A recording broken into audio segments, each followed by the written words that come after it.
इतिहास की उसी परंपरा को आज भी दोहराया जा रहा है। लेकिन क्या आप जानते हैं कि ये हकीकत सिर्फ कायदे कानून की मोहताज नहीं, बल्कि जराइम की दुनिया में भी इस हकीकत को बखूबी तवज्जो दी जाती है।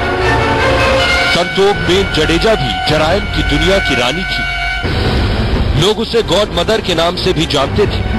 हजारों करोड़ से भी ज्यादा का साम्राज्य, दुश्मन हर वक्त उसे अपना निशाना बनाने की फिराक में थे। लेकिन दुश्मनों की गोलियां कभी उसके सीने को छली नहीं कर पाई। उम्र के हर पायदान को पार करती संतोख मरी भी तो अपनी मौत। लेकिन संतोखबेन की मौत के बाद अब कौन होगा उसका उत्तराधिकारी, कौन होगा उस काले साम्राज्य का सरगना? ये वो सवाल है जो हर किसी के जहन में है। इस बात को भी शायद झुठलाया नहीं जा सकता कि दौलत की खातिर भाई भाई का दुश्मन हो जाता है।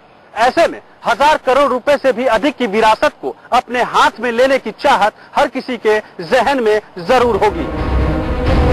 संतोखबेन जडेजा के काले साम्राज्य की बात करें तो उसकी गद्दी फिलहाल उसके बेटों के हाथ में है। कभी वो वक्त था कि संतोखबेन के जीते जी उसकी बहू रेखा ने गद्दी संभाली थी और बन गई थी जराइम की दुनिया की शहजादी।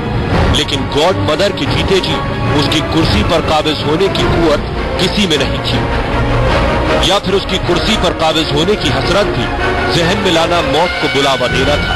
और हुआ भी वही। रेखा को मौत देने के बाद संतोखबेन जडेजा के बेटों ने मां के कंधे से कंधा मिलाकर उसके खौफ के साम्राज्य को और हवा दी। लेकिन अब संतोखबेन जिंदगी से जुदा हो चुकी है। उसके वही बेटे उसके जनाजे को कांधा दे चुके हैं। संतोखबेन जडेजा की मौत उसके दुश्मनों के लिए एक अच्छी खबर हो सकती है, लेकिन उसके बेटों की मौजूदगी में उसके कद को नाप पाना इतना आसान भी नहीं होगा। संतोखबेन के 2 बेटों की मौत हो चुकी है। तीसरा करण जडेजा जेल की सलाखों के भीतर अपने किए की सजा भुगत रहा है और संतोखबेन का बेटा कंधाल जेल से बाहर है। ऐसे में सबसे बड़ा सवाल ये कि क्या कंधाल अकेले गॉड मदर के काले साम्राज्य को संभाल पाएगा? फिर ये मान लिया जाए कि संतोखबेन के साथ जराइम की दुनिया के काले साम्राज्य का हर अध्याय खत्म हो चुका है और बंद हो चुके हैं हर वो पन्ने जिसे गॉड मदर ने लिखा था अपनी बंदूक से। उत्तम आनंद वत्स और जयंत चड्ढा के साथ मुकुंद शाही, P7 न्यूज।